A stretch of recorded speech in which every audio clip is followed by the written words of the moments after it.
ክብር ለእግዚአብሔር ይሁን።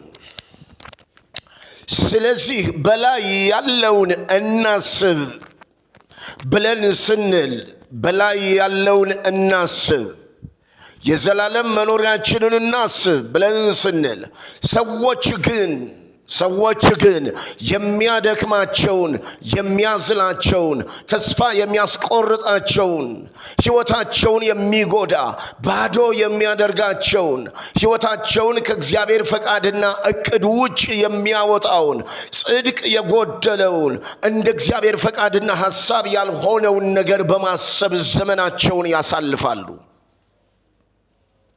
ጌታ ኢየሱስ ክርስቶስ በማርቆስ ወንጌል ምዕራፍ 4 ቁጥር 19 ላይ እንዲህ ብሎ ይናገራል። ስለ ዘሪው እና ዘሩ ስለወደቀበት መሬት ሲናገር፣ ዘር በአራት ቦታ ላይ እንደሚወድቅ ሲናገር ሲያስተምር፣ በእሾህ መካከል ስለወደቀውና ሐሳቡ ታንቆ ስለተያዘው ጽድቅን ማሰብ የእግዚአብሔርን ፈቃድና ሐሳብ ማሰብ ስለተሳነው ሰው ሲናገር ጌታ ኢየሱስ እንዲህ አለ። ሲያስተምር እንዲህ ይላል፣ በእሾህ መካከል የተዘሩት ሌሎች ናቸው። ቃሉን የሰሙ እነዚህ ናቸው። የዚህ ዓለም ሐሳብና የባለጸግነት ማታለል፣ የሌላውን ነገር ማታለል ቃሉን ያንቀውና የማያፈራ ይሆናል ይላል። የዚህ ዓለም ባለጸግነት፣ የዚህ ዓለም ሐሳብ፣ የዚህ ዓለም ፈቃድ፣ የሥጋ ፈቃድ፣ የሥጋ ዕቅድ፣ የሥጋ ምኞት፣ የሥጋ ፍላጎት፣ የሥጋ መሻት፣ የሥጋ ልዩ ልዩ ነገሮች የሰውየውን ሐሳብ አንቀው ይይዙትና የሰማው ቃል ፍሬያማ እንዳይሆን፣ በሰማው ቃል እንዳይለወጥ፣ በሰማው ቃል እንደ እግዚአብሔር ፈቃድ እንዳይኖር፣ በሰማው ቃል ሕይወቱ ተለውጦ እግዚአብሔር እንደሚፈልገው፣ እግዚአብሔር እንደሚሻው እንዳይኖር ያደርገዋል ይላል። ሰው የእግዚአብሔርን ቃል ሰምቶ እንዳይለወጥ የሚያደርገው የራሱ የዚህ ዓለም ሐሳብ ነው።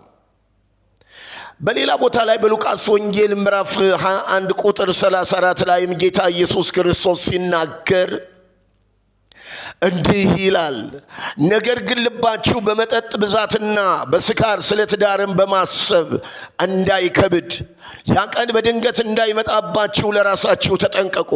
በምድር ሁሉ ላይ በሚመጡት ሁሉ ላይ እንደ ወጥመድ ይደርስባቸዋልና ይላል ጌታ ኢየሱስ ክርስቶስ።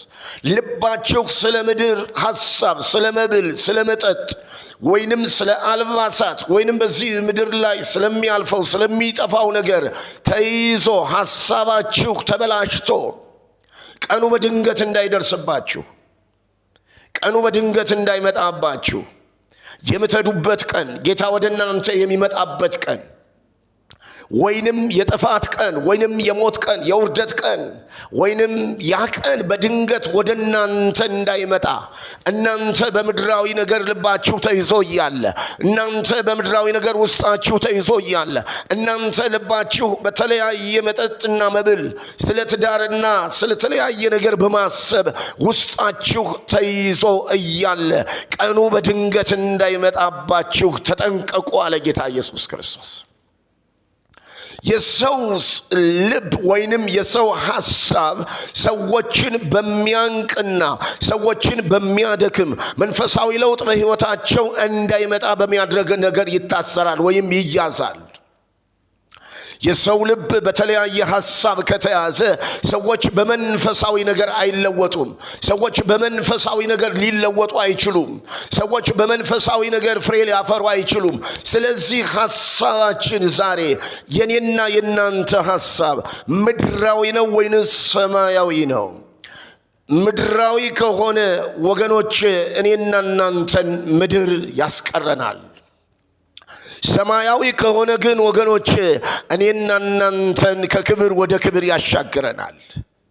ስለዚህ ወገኖች ዛሬ የሚያንቀንን ሐሳብ አንቆ ሚይዘንን ፍሬ እንዳናፈራ የሚያደርገንን ሐሳብ እያሰብን ከሆነ እንድናስተውል ያስፈልጋል። አንቆ የሚይዘንን ሐሳብ፣ ጠፍንጎ የሚይዘንን ሐሳብ፣ ምድር የሚያስቀረንን ሐሳብ፣ ከእግዚአብሔር ፈቃድ የሚያለያየን ሐሳብ፣ ከእግዚአብሔር ዕቅድ የሚያለያየን ሐሳብ፣ ከእግዚአብሔር አጀንዳም ያለያየን ሐሳብ፣ ከእግዚአብሔር ዘላለማዊ ዕቅድ የሚያወጣንና በራሳችን ሐሳብ ውስጥ ተውጠን በዚህ ምድር ላይ በከንቱ በሚያደክምና በሚያለፋ ነገር ውስጥ እንድንመላለስ የሚያደርገንን ሐሳብ እያሰብን ይሁን። ወገኖቼ አንድ ነገር ልንገራችሁ። ምናልባት አእምሯችን፣ ልባችን በተለያየ ሐሳብ ተሞልቶ ከዚህ ማን ያድነኛል፣ ከዚህ ማን ያወጣኛል፣ እኔ እኮ ይህንን ማሰብም ይህን ማሰላሰል አልፈልግም ነበር የምትሉ ወገኖች እንደ እግዚአብሔር ቃል የእግዚአብሔርን ጸጋ እየጠራን እባክህ ጸጋ ይደግፈኝ እንበለው። መንፈስ ቅዱስ እኔና እናንተን ካለንበት ሊያወጣን እሱ የታመነ አምላክ ነው ወገኖቼ። መንፈስ ቅዱስ ሊረዳን ዛሬም ይችላል ወገኖቼ። ዛሬ ምናልባት የእግዚአብሔር ቃል በልባችን ተዘርቶና ታንቆ ተይዞ ሊሆን ይችላል በእኛ ምድራዊ ሐሳብ፣ በእኛ ምድራዊ አስተሳሰብ። ሰዎች የሚያስቡት ያደክማቸዋል፣ የሚያስቡት ያበረታቸዋል። ሰዎች በውስጣችን ባለ ሐሳብ እንደክማለን፣ በውስጣችን ባለ ሐሳብ እንበረታለን። ዛሬ ወገኖች የሚያደክመንን ነው እያሰብን ያለነው ወይንስ ደግሞ የሚያበረታንን ሐሳብ ነው እያሰብን ያለነው? በላይ ያለውን እናስብ፣ በምድር ያለውን አይደለም። በላይ ያለውን የሚያስብ ሰው ኃይሉ እየበረታ ይሄዳል፣ ኃይሉ እየጠነከረ ይሄዳል፣ ኃይሉ ብርታቱ፣ መንፈሳዊ ጉልበቱ እየጨመረ ነው የሚሄደው። ስለዚህ ጳውሎስ ምን አለ? የውጭ ሰውነታችን ቢጠፋ እንኳ የውስጡ ሰውነታችን ግን ዕለት ዕለት ይታደሳል አለ። ዛሬ በጌታ በኢየሱስ ስም የምናስበውን የምናስተካክልበትን ጸጋ እንዲጨምርልን ልንጸልይ ይገባል። ክብር ለኢየሱስ ክርስቶስ ይሁንለት። እንቀጥላለን።